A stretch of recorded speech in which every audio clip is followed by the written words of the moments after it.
શું આ દુનિયા ભગવાને બનાવી હશે? શું ભગવાન જેવું કોઈ હશે આકાશમાં? અને જો ભગવાને બનાવી તો કોઈને સુખી ને કોઈને દુખી કેમ બનાવે? કેટલા પ્રશ્નો મનમાં હોય છે. જો આ પ્રશ્નો તમારા મનમાં હશે તો આ કથા તમારા માટે જ બેસી છે. આપણે ત્યાં કહેવાય કે જે વારની કથા તમે સાંભળો, શનિવારની કથા તમે આજે સાંભળો છો, તો તમારા જીવનમાં જેટલા શનિવાર આવ્યા હોય અને એ દરમિયાન જેટલા અપરાધ થયા હોય, પાપ થયા હોય, દોષ થયા હોય, આજે શનિવારની કથા સાંભળો તો આજ સુધીના જેટલા શનિવારના અપરાધો હોય એ બળીને સમાપ્ત થઈ જાય. કે આજે જ બધા પોતપોતાની સેલ્ફી પાડી લેજો, કારણ કે 7મા દિવસે આજ ચહેરો જુદો હશે, આજ આંખો જુદી હશે, આજ હૃદયના ભાવો કંઈક જુદા હશે.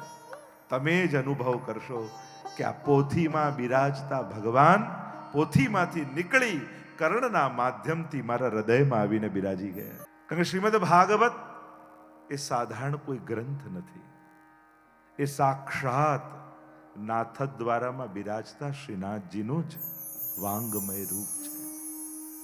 એટલે એમ ન માનતા કે તમે ભાગવત રૂપી ગ્રંથ લઈને શોભાયાત્રા કરીને આવ્યા. ના, તમારા માથે ઠાકોરજી બિરાજ્યા.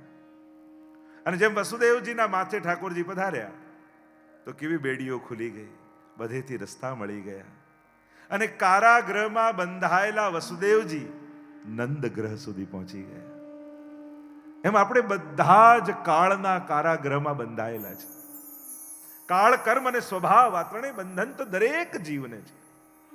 પણ એ કાળના કારાગૃહમાંથી કાઢવા માટે સ્વયં શ્રીનાથજી ભાગવતજીનું રૂપ લઈને આપણા ઘરે પધાર્યા, આપણા માથે પધાર્યા અને આપણને કારાગૃહમાંથી કાઢી આ નંદગ્રહના આંગણે લાવીને રાખી દીધા. જેવો ભાવ નાથદ્વારા જાઓ ત્યારે રાખો, જેવો અહોભાવ નાથદ્વારામાં દર્શન કરતા હો ત્યારે રાખો, એવો જ અહોભાવ હવે શ્રીનાથ ધામના દ્વારમાં પ્રવેશ કરીએ ને તો એવા ભાવ સાથે જ પ્રવેશ કરીશ. જરાય ભાગવતજી અને શ્રીનાથજીમાં ભેદ નહીં જોઈએ. મહાપ્રભુજી તો આજ્ઞા કરે છે, જે 12 અંગવાળા ઠાકોરજી છે એ જ 12 સ્કંદવાળા શ્રીમદ ભાગવત છે. ભગવાનને પર્વત બનવાની ઈચ્છા થઈ તો એ ગિરિરાજજી બની ગયા. એ જ ઠાકોરજીને નદી રૂપે વહેવાની ઈચ્છા થઈ તો એ યમુનાજી બની ગયા. એ જ ભગવાનને પશુ રૂપ ધારણ કરવાની ઈચ્છા થઈ તો એ ગાય બનીને અવતરિત થયા આ ભૂતલ પર. એ જ પ્રભુને પક્ષી બનવાની ઈચ્છા થઈ તો એ ગરુડ બનીને પધાર્યા. એ જ પ્રભુને જ્યારે માનવ રૂપ ધારણ કરીને પધારવાની ઈચ્છા થઈ ત્યારે કૃષ્ણને રામ બનીને પધાર્યા. એ જ પ્રભુને જ્યારે મહાપ્રભુ આચાર્ય રૂપ ધારણ કરવાની ઈચ્છા થઈ તે શ્રી વલ્લભ રૂપે પધાર્યા. અને એ જ પ્રભુને જ્યારે ગ્રંથ રૂપે પધારવાની ઈચ્છા થઈ ત્યારે ભાગવત રૂપ ધારણ કરીને ભૂતલ પર પધાર્યા. આ એ જ ભગવાનનું નામાત્મક વાંગમય રૂપ છે. અને વાંગમય રૂપ છે એટલે ભાગવતજીને વાંચવા કરતા સાંભળવાની મહત્તા વધારે છે. શ્રવણ ભક્તિ છે. મહાપ્રભુજી બંનેની સમાનતા કરે છે. જેમ 12 અંગ દ્વાદશાંગ વહી પુરુષ, જે શાસ્ત્ર કહે છે એ પરમ પરમાત્માને 12 અંગ છે, તો શ્રીમદ ભાગવત 12 સ્કંદ વાળા છે. પ્રથમ 2 સ્કંદ શ્રીનાથજી બાબાના બંને ચરણ, ત્રીજો ને ચોથો સ્કંદ બંને બાહુ, પાંચમો ને છઠ્ઠો સ્કંદ બંને જંઘાઓ, સપ્તમ સ્કંદ શ્રીનાથજી બાબાનો મુષ્ટિકા વાળો હાથ, જે કમર પર હાથ છે ને શ્રીનાથજી બાબાનો. આઠમો ને નવમો સ્કંદ બંને વક્ષસ્થળ, છાતીનો ભાગ. દશમ સ્કંદ એ હૃદય, એકાદશ સ્કંદ એ મસ્તક અને 12મો સ્કંદ એ શ્રીનાથજી બાબાનો ઊંચો ઉઠેલો હાથ. જો ને પાછળ શ્રીનાથજી બાબા કેવા ઊંચો હાથ કરી બધાને પોતાના શરણમાં બોલાવી રહ્યા છે. આવ આવ આવ. આ જ સ્વરૂપની ભાવના છે ને. પરીક્ષિત મહારાજને શ્રાપ લાગ્યો ને, અપરાધ કર્યો ઋષિનો કે 7મા દિવસે મૃત્યુ તક્ષકાવીને દંશ દેશે. આ ભાગવતની કથા શ્રાપિતને સમર્પિત બનાવનારી કથા છે. આ ભાગવતની કથા એ શંકામાંથી કાઢીને સમાધાન સુધી લઈ જનારી કથા છે. આ ભાગવતની કથા પ્રશ્નથી શરૂ થઈ કૃષ્ણમાં વિરામ પામનારી કથા છે. પ્રારંભ તો શ્રાપથી થશે. અને એટલે મને ઘણીવાર એમ થાય, અર્જુન કરતા આજના વ્યક્તિને ગીતાની વધારે જરૂરત છે. એને તો એકવાર મોહ જાગ્યો, આપણને તો વાતે વાતે મોહ જાગે છે. મને આજે એમ થાય કે પરીક્ષિત કરતા આપણને વધારે ભાગવતની આવશ્યકતા વધારે છે. કારણ કે પરીક્ષિત રાજાને તો એક જણાએ શ્રાપ આપ્યો, આપણને તો જેટલા મળે છે એટલા શ્રાપ આપતા જાય છે. એ પેલાને તો એક જણાનો શ્રાપ લાગ્યો, આપણને તો કેટલા લોકોના શ્રાપ લાગે, જાણતા અજાણતા. ક્યાંક પરીક્ષિત મહારાજ કરતા આપણને ભાગવતની વધારે આવશ્યકતા છે. સમય જતાની સાથે ગ્રંથો અને શાસ્ત્રોની મહત્તા ઘટતી નથી, એમની મહત્તા વધે છે. ઘણી વાર લોકોને એમ થાય, આટલા વર્ષો વ્યતીત થઈ ગયા, હવે ભાગવતનું આજના 21મી સદીમાં શું, હવે આટલા સમય વ્યતીત થઈ ગયા, હવે ગીતાજીની શું જરૂરિયાત? આટલો સમય વ્યતીત થયો, દુનિયા બદલાઈ, પણ શું ક્રોધ જતો રહ્યો?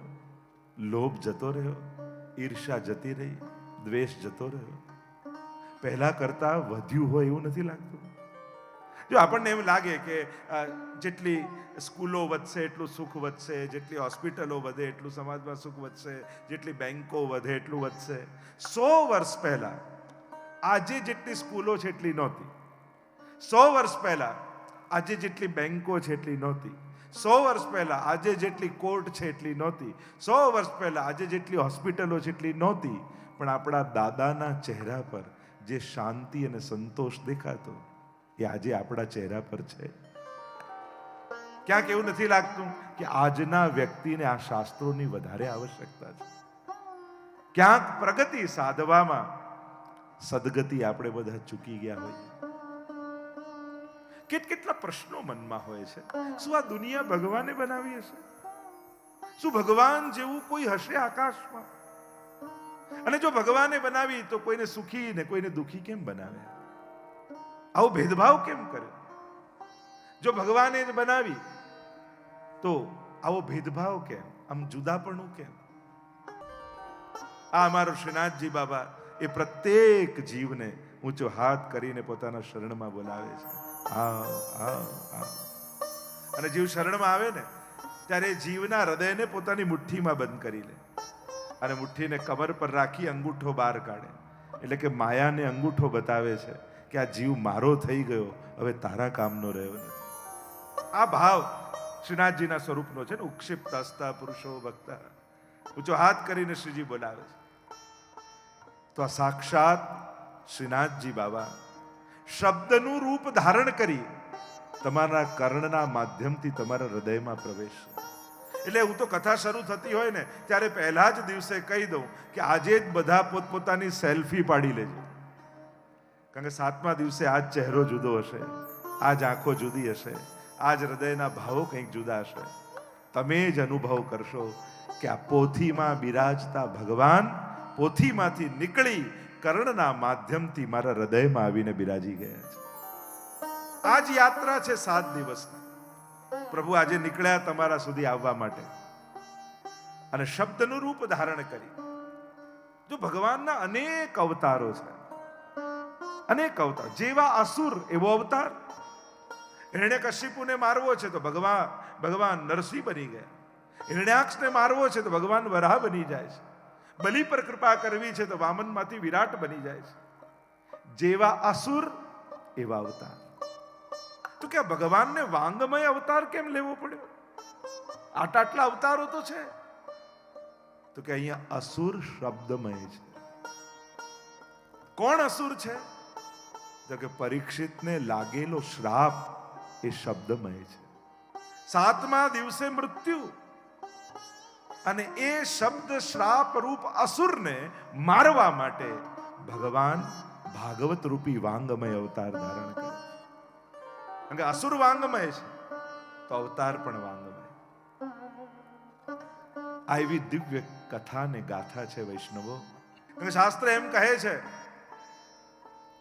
આ ભાગવત એવું પુણ્ય કર્મ છે કે શાસ્ત્રોમાં જેટલા પુણ્યો બતાવવામાં આવ્યા છે એમ થાય કે આ જુદા જુદા પુણ્ય જીવનભરમાં ક્યારે પૂરા થશે? કોઈ એક એવું પુણ્ય ખરું કે જે હું કરું અને સમસ્ત પુણ્યોના મને ફળ મળી જાય? તો કે હા, ભાગવત એવું સત્કર્મ છે. કેવલ ભાગવત કરવા માત્રથી શાસ્ત્રોમાં બતાવેલા સમસ્ત પુણ્યોના ફળની પ્રાપ્તિ થાય છે. એમ કહેવાય છે કે જ્યાં ભાગવત બિરાજમાન હોય ત્યાં સકલ તીર્થો આવીને નિવાસ કરે છે. એટલે કે તમે કેવલ ભાગવતની પરિક્રમા કરો તો ભારત વર્ષના જેટલા તીર્થો છે એ સમસ્ત તીર્થોની યાત્રાનું પુણ્ય તમને મળે છે. એવો મહિમા ભાગવતનો છે. તમને એમ થાય કે હું 24 અવતારના મંદિરની યાત્રા કરવા જાઉં તો કેટલાય મહિના નીકળી જાય ને કદાચ 24 અવતારના મંદિર નાય મળે. પણ એક ભાગવતની પરિક્રમા કરો તો 24 અવતારના મંદિરની યાત્રાનું પુણ્ય મળે છે. કહેવાય છે કે 33 કોટી દેવતાઓ જ્યાં ભાગવત બિરાજમાન થાય ત્યાં આવીને ઉપસ્થિત થઈ જતા હોય છે અને એક જ શબ્દનું ઉચ્ચારણ કરતા હોય છે, તથાસ્તુ તથાસ્તુ તથાસ્તુ. એટલે કે અહીંયા બેસીને જે કાંઈ પણ સંકલ્પ જીવ કરે, નિશ્ચિત ભાગવત એવું કલ્પ વૃક્ષ છે, એના સકલ મનોરથો પૂર્ણ થતા હોય છે.